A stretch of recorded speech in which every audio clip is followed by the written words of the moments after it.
Hello everyone, thank you for joining me. My name is David. This is the question and answer video part 2 where I'm answering all your guys' questions from the last Q&A video last Monday. Any questions you guys have at all, anything, go down below in the comment section. Please ask me anything you want and I'll answer them in the next question and answer video next Monday, which will be New Year's Eve. Merry Christmas everybody. Hope everyone is okay. Hope it hasn't been too stressful, too much, too bad, too lonely, too sad, too depressing, too anxious. It's almost over. One more day and you're out of it. Then there's next year to have a good one. Okay? Thank you for joining me anyways, if you are. Let's try and get through this together, okay? So let's get started with the questions. The next one is from Elizabeth in Florida. Hello, Elizabeth. Would you please explain what death by 1,000 cuts by these demons means? The term death by 1,000 cuts is from old ancient China, and it's Ling Qi. That's what it stands for. That's what it is. It's called Ling Qi. And basically it's a form of torture, and it's little tiny cuts. And after, figure of speech, 1,000 of them, enough of them, you'll die from it. And it's referred to narcissists and toxic, abusive, sadistic people. Emotional abuse is what it's referred to because, we may not die, the criticism and things like this and gaslighting and the manipulation they do and the damage that they cause from emotional abuse. It's not like hitting, is it? It's not, they're not using weapons and hurting, and sometimes you can't even see it. Sometimes you don't even know it's taking place, and it can take years to destroy you.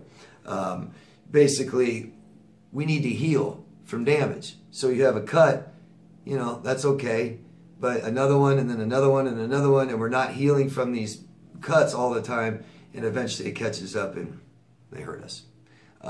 It's actually a pretty cool reference. Thank you. I believe your name is Andrea. Hello? David, please answer my question from the last video. A narcissist in jail. His wife contacted me and it brought me a lot of memories. I am a cured borderline, raising a child on my own. What should I do to avoid this temptation to go visit him? Well, Andrea, so, try to realize that wanting to go visit someone who's bad for us or abused us, who is in jail, when we have a child at home and needs our attention and stuff like this, needs mom, there's got to be like codependency issues and stuff like this. Realize that, if your brain is telling you to go visit him, if you don't want to, there's an obvious addiction there. And we've got to stop these thoughts and thinking about him. And like I said earlier in part 1, we don't just take, well, you have a child, when they have something you don't want them to have, we don't just rip it out of their hands and say no. We have to replace it with something good and positive, right?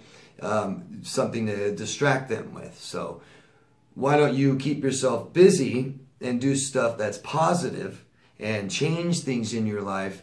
Because realize that if you are dating a toxic, vile, abusive person and you have that relationship with him, then everything that you're doing is probably toxic. You're probably suffering, what if you're suffering from addictions and alcohol, drug abuse, stuff like this? We need to stop these things. We need to become healthy and have a healthy environment. And we need to change our environment. So start changing things. Start going out and stimulating your brain with positive, healthy things. Meet new, healthy people. Start having healthy conversations with people. Go on vacation. Get a new job. Start working out. These things really, really do matter, rather than sit at home and do the same exact things that we do all the time. Just the same thing all the time, every day. Nothing's changed except the toxic person is not in your life anymore, but you're still toxic. You're still unhealthy, right? So what have you done to change your thoughts? Our behaviors can change our thoughts. They can control that. So be aware of your behaviors. It's good you're aware of your thoughts, and start being aware of your feelings more, and start being aware of your behaviors, and start doing things to have your brain focus on that instead of sitting there and thinking about it and focusing on that. Heal, recover, talk. Okay? Talk about these things. Write them down. I mean, obviously, he's done a lot of bad things to you. You don't really want to be with him. So if you're going to focus on him, focus on the bad things that happened, the toxicity, the things that you lost in your life, and things like this. Hope that helps. Thank you. Vanessa, hello Vanessa. Why do narcissists steal from us before the discard? I know they are individually different, but it seems quite a common occurrence when talking to other victims. Well, if someone's a thief and they're in your life and then they're about to leave you under their control, then they're going to probably steal from you before they leave. Right? That seems to make sense to me if I'm trying to wonder what a thief does and why. I don't know how else to answer that. You know, if someone's a thief, they're going to steal. You know, if they're going to exit your life, exit your home, never talk to you again, they're probably going to steal before they leave. That just seems to make sense to me, as gross and disgusting as it is. If there's something more specific you want to ask me about that, do it. Please, Vanessa. Thank you. Shell from Chicago. Hello. Hi, David. You mentioned massive suicide rates. Are there reliable statistics that we can quote? Statistics would be very helpful in custody, divorce, and even court cases against narcissists. They would be. They would be very helpful. Sad thing is, no, there aren't. There aren't reliable, definite statistics on people that commit suicide from emotional abuse. The reason I say it and the reason I know it's happening is there are lots of statistics that will tell you that this is happening every day. People are killing themselves every day just in the United States from emotional abuse. There's statistics like, PTSD is post-trauma, CPTSD, post-trauma. Soldiers, just United States soldiers, are killing themselves every day here in America. Veterans commit suicide, or 20% of suicides in America are from war veterans. I've heard numbers from 1.5, they say up to 22 soldiers commit suicide a day from PTSD, suffering from post-trauma. Trauma is a major reason. So let me say the absolute reason, number one reason people are killing themselves is depression, how people feel. Most important things in our lives are relationships. Number one cause of depression are failed relationships, bad relationships, toxic, abusive relationships. Okay, so the fact is, I can't give you good enough, reliable numbers. We'd have to identify narcissists. We'd have to identify all these things first to have these statistics reliable. So we don't. But what is very obvious and that we do know is people are killing themselves every single day from emotional abuse, trying to recover from abusive people. Okay? Hope that helps. Feel free to start looking up more and more statistics to kind of give you an idea of how many. But I can't reliably say a number. Hope that makes sense. Thank you for your concern. Sarah Jane from the United Kingdom. Hello, Sarah Jane. Hi, David. You mentioned in one of your videos about survivors being angry when they first leave the narcissist and then they pity them. It's the other way around for me. I pitied him and became really numb with my emotions and feelings. It's been a year since we were together and about 4 months no contact. I'm only now starting to feel disgust and anger towards him. Is this normal to take so long? Why do emotions seem back to front? Thank you and God bless you. Thank you very much. So, Sarah, we need to process emotions. There's a process, Emotions are our body reacting, And feelings are our awareness of what those are and what it is. And then we need to find the source and what can we do about it to make ourselves feel better and stuff like this. This needs to be taught to us. And however we do it is how we were taught. So, you know, some people go right from, you know, experiencing loss. They might go right from pain and hurt to forgiveness without even being angry. Some people just go to anger and never stop, and they're angry forever. They're not going through the processes. And this is very evident that if you have a traumatic, painful experience in your life and you do not process it correctly, it stays open forever, like an open chapter in your life. And I mean forever. I've regressed people back to their childhood in their 60s and 70s. And it still bothers them. It's affecting them in their life today, and it's the reason they're making a lot of bad decisions in their life still today. And so we go back and do that, and they feel better, and things get better. So this tells me that you weren't taught the correct way to process emotions, and you said you pitied him and then became really numb.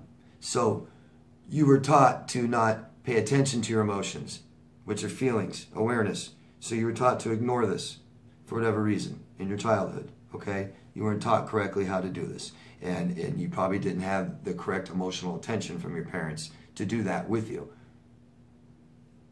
They just kind of ignored it, so you kind of ignored it. They didn't ask you how you feel, so you didn't check in and see how you feel. They had their own emotional void, and they were concentrating on how they felt, so you concentrated on how they feel. See? Hope that makes sense. It's okay. Now you can process your emotions now. I recommend doing it extremely. Okay? But good question. Thank you, Sarah. I am so sorry if I say your name wrong. This is Tunk from Istanbul, Turkey. Sorry if I said it wrong. My cluster BX is a yoga instructor, and she will start giving classes where my sister teaches. I used to tell about my sister to her, and probably she will try to talk with my sister or to become friends with her, maybe rubbing her new supply to my face and my life. I don't know. Should I see this as a kind of Hoover in order to get a reaction? And how can I instruct my sister the best way when it comes to interacting with my ex for my emotional well-being? I feel like I'm in danger. Thank you. I'm sorry you get all these bad feelings and stress and worry, okay? I'm sorry about that. I understand, and that's valid. So this is processing emotion, right? And you have something that doesn't feel good. How does that feel? You said danger, so you're scared, okay? What are you scared of? What are you scared of? Are you scared of her coming back in your life? Are you scared of your sister telling you things? So one thing we can do is explain to your sister. Talking is always the best thing. Communicating. Communicate to your sister how it feels. That's the most important thing, are your feelings. Okay? You tell her you're scared, you tell her what you're scared of, and you need to find that out. Find out exactly what you're scared of and find out why. Okay? If this is a real fear that you're really concerned about, tell your sister. Okay? And you don't want to get too involved in your sister's business life, right? You want to be able to, maintain business and function properly and not have to put too much expectations and demands on her, on what you want her to do and how to handle this. So let her know that this woman hurt you very bad, and you have a lot of bad emotions tied to it, and you don't want to see her, you don't want to talk to her, you don't want to hear about her, you don't want to have anything to do with this person in your life, and just ask her, please don't have much to do with her either, please, for me. And I don't want to hear about her. You tell her, please don't tell me things about her, so you don't ever have to hear about her. Okay? That's the best way to do it. And talking with your sister about this will help you feel better. Just do it in a nice way. Don't get angry. Don't expect and don't control and demand your sister to do things. Let her know how it makes you feel. Okay? Hope that helps. Thank you. And Music Seamus. Seamus from Ireland. Hello, Seamus. Hi, David. Just wondering, have you ever seen a borderline person to make a full recovery? Me, personally, I have not. I've had people tell me they have, and I've had people saying they want to and are going to. Just haven't seen it happen, the whole process happen myself. Okay? Thank you. And that is the last question for this question and answer video. Thank you, guys, very much. Please, if you can, support this video by sharing it, spreading it, recommending it, stuff like that. Put it in a playlist, vote, and try to enjoy the rest of the holiday, okay? You got today and tomorrow. No big deal. Get through it. No expectations. You don't have to do anything for anybody else, just yourself, okay? Who cares about this one? The more you skip, the worse ones you have, the better there are. The better ones there are around the corner, okay? I promise. Really. Okay? Thank you, guys. I will see you again next week, New Year's Eve. If you guys aren't busy and you can join me, that'd be great. Thank you. Love yourself first, guys. See you again.